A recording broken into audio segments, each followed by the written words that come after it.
Europe 1. Le journal de 7h sur Europe 1, Christophe Lamar. Bonjour Christophe. Bonjour Dimitri, bonjour à tous. Après l'encerclement, l'intrusion, Tsahal annonce son entrée au cœur de Gazaville. Offensive en profondeur contre le centre de commandement du Hamas. 1 mois et 1 jour après le début du conflit, la guerre entre dans une nouvelle phase. N'oubliez pas les otages, cri du cœur lancé par leurs familles au gouvernement israélien. Elles se sont réunies hier soir à Jérusalem, au pied du mur des lamentations. Reportage de l'envoyé spécial d'Europe 1, William Molinier. Des chants, des prières et de la colère. La colère de cette maman qui crie son désespoir. Voilà 32 jours qu'elle n'a plus de nouvelles de son fils. La colère froide aussi d'Annat, 24 ans. Son grand-père a été tué dans l'attaque du 7 octobre. Sa grand-mère de 70 ans est captive depuis 1 mois à Gaza. Ce n'est pas le moment de se lamenter ou de pleurer. C'est l'heure d'agir. Et nous devons mener des actions maintenant. Si nous laissons cette terreur s'installer ici, en Israël, demain, ça peut arriver à Paris ou à New York et partout ailleurs dans le monde. Ces familles d'otages sont à bout. C'est le cas de ce grand-père dont les 3 petits-enfants sont entre les mains du Hamas. Je veux que ma famille revienne maintenant. Je veux un cessez-le-feu maintenant. J'ai perdu ma famille, elle a disparu et je ne sais pas quoi faire. Au pied du mur des lamentations, une torche est allumée. Elle va sillonner le monde entier avant d'arriver au siège des Nations Unies. Une lumière pour guider ces familles perdues dans un souterrain de chagrin. Jérusalem, William Molinier, Europe 1. Et à propos du sort des otages, le Premier ministre Benyamin Netanyahou l'a répété hier soir encore. Leur libération d'abord, le cessez-le-feu et la livraison de carburant dans l'enclave ensuite. Position toujours soutenue par Washington. Les Américains se disent en revanche opposés à toute idée d'une réoccupation de Gaza par l'État hébreu. Il est 7h03 sur Europe 1. Le projet de loi immigration, la droite sénatoriale et les centristes se mettent d'accord pour supprimer le controversé article 3. La régularisation des sans-papiers dans les métiers en tension, point de désaccord fondamental entre la droite et la majorité présidentielle. Alexandre Chauveau, cette suppression pure et simple est le fruit d'un compromis. Oui, et les articles 3 et 4 devraient être supprimés ce matin en commission. Résultat de longs mois de négociations qui ont abouti en quelques heures hier soir. Les centristes font donc une croix sur la création de titres de séjour pour les métiers en tension. En échange, les Républicains acceptent d'inscrire dans la loi la circulaire Valls qui donne au préfet le pouvoir de régulariser,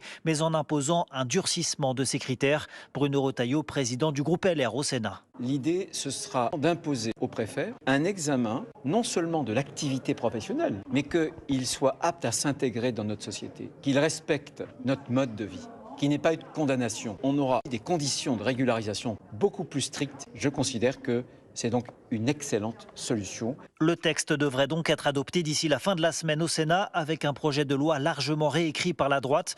De quoi satisfaire Gérald Darmanin dans un premier temps, même si les nouvelles mesures, comme la suppression de l'AME par exemple, auront du mal à susciter l'adhésion de l'Assemblée, plus à gauche que la Chambre haute. Alexandre Chauveau du service politique d'Europe 1. Vous l'avez entendu, le Sénat supprime l'aide médicale d'État, l'AME, dispositif remplacé par une aide médicale d'urgence dont la couverture en matière de soins est plus restrictive. À l'Assemblée nationale, Elisabeth Borne brandit le 49.3 pour faire adopter le volet dépenses du budget 2024. La France insoumise annonce déposer une motion de censure promise au même sort que les précédentes, à savoir son rejet. La politique Raquel Garrido ne digère pas d'avoir été sanctionnée par la France insoumise et elle n'est pas la seule. Interdiction de s'exprimer au nom du groupe à l'Assemblée pour 4 mois, qu'importe. La députée de Seine-Saint-Denis parle en son nom propre et règle ses comptes avec Jean-Luc Mélenchon ce matin dans Aujourd'hui en France, Le Parisien. La France insoumise peut se passer de Mélenchon, dit Raquel Garrido. Peut-être le début d'une fronde interne, Alexis de la Fontaine. Oui, un petit groupe de frondeurs monte au créneau. Une honte, clame Daniel Simonet. Clémentine Autain, elle se dit atterrée et François Ruffin demande la grille tarifaire en cas de divergence avec Jean-Luc Mélenchon. Car étant en minorité au sein du parti, ces députés insoumis savent qu'ils pourraient être les prochains sur la liste. La sanction contre Raquel Garrido est un avertissement, analyse un membre de la NUPES, une méthode qui ne fait pas peur à la députée insoumise. Alors, il y a des vagues de départ aussi, parce qu'il y a une forme de dégoût. Le vote, c'est le prochain ? Mais moi, jamais de la vie. Je le répète, j'ai cofondé un parti programme, pas un parti personnel. Raquel Garrido, furieuse de cette décision, accuse Jean-Luc Mélenchon d'être responsable de cette purge. Alors pour essayer de faire pencher la balance, les frondeurs veulent prendre à témoin les électeurs. Une stratégie qui commence à porter ses fruits. Dans les derniers sondages, l'image du leader insoumis fond comme neige au soleil. Alexis de la Fontaine du service politique d'Europe 1. Sur le front des inondations dans le Pas-de-Calais, petite accalmie, mais la pluie menace à nouveau. Une 60aine de communes toujours concernées par des crues qualifiées qualifiées d'historiques 2 zones particulièrement touchées, Boulogne-sur-Mer et Saint-Omer. Le département passé du rouge à l'alerte orange. Ça ne change pas grand-chose pour les habitants dont les maisons ont été ravagées par la montée des eaux. Heureusement, il reste la solidarité entre voisins. Un reportage à Bourte du correspondant d'Europe 1 dans la région, Lionel Couchelot. Évacué en urgence de son habitation lundi soir, Guy Noël savoure un peu de chaleur dans la maison des voisins en surplomb du village. Un refuge réconfortant pour le septuagénaire. En 2 heures de temps, chez moi, on avait 1,60 m. Les pompiers qui sont arrivés nous ont dit « c'est pas possible de rester chez vous ». Puis ces gens nous ont proposé de nous héberger au moins pour la nuit et nous donner le repas du soir. C'est là qu'on s'aperçoit qu'on peut compter sur des voisins et tant mieux, quoi. Les voisins ont mis une chambre à disposition du retraité et de son épouse en attendant que la maison dévastée par les eaux soit de nouveau habitable. Un véritable soulagement pour Geneviève. Heureusement qu'ils sont là, je ne sais pas ce qu'on aurait fait. Ah oui, il n'y a rien à dire.